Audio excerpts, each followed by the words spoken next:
Hi, everyone. Welcome back to Yuanyu Perspectives. Today, I want to revisit an article I wrote back in 2017 where I share my thoughts on Universal Basic Income, or UBI for short. So, what is UBI? In short, it's the idea that the government gives everyone, no matter who they are, a fixed amount of money regularly, with no strings attached. The goal is to provide a basic income floor and help reduce poverty. Sounds simple. Sounds generous. But here's my take.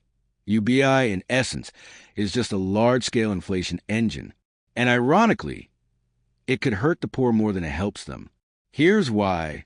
One, giving everyone money doesn't actually fix inequality. Sure, on paper, everyone's income goes up. But economic behavior doesn't depend on the absolute amount of money you have. It depends on what economists call your permanent income, your long-term expected earnings based on your personal rent value, your luck, IQ, skills, looks, knowledge, etc.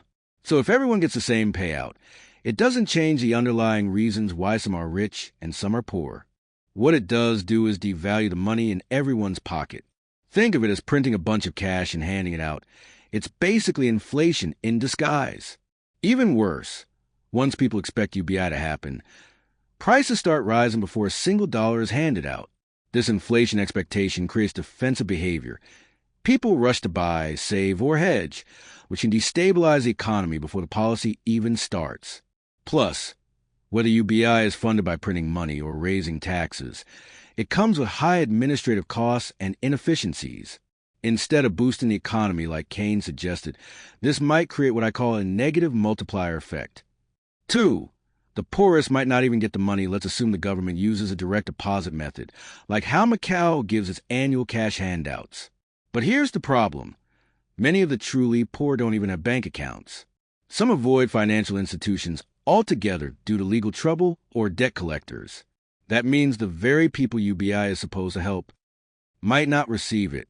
Or worse, they may be afraid to claim it.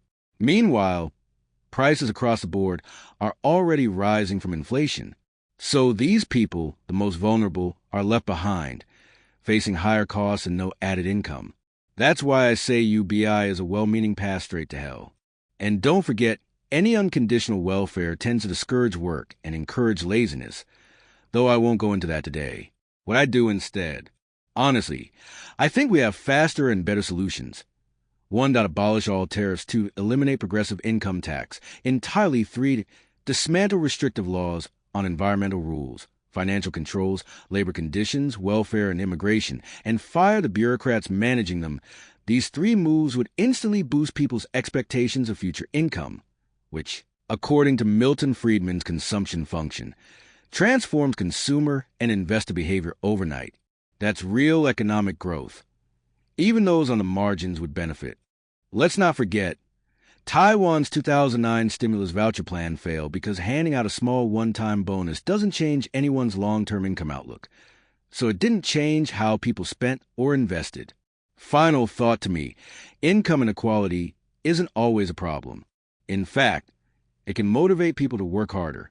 What really drives harmful inequality is crony capitalism, when the rich get richer by cozying up to corrupt governments. That's the kind of inequality that breeds unrest. The real issue isn't inequality. It's the unchecked power of the state. So no, giving everyone money isn't the solution. Fixing government is. That's it for today. Thanks for listening, and I'll see you in the next episode of Yuanyu Perspectives.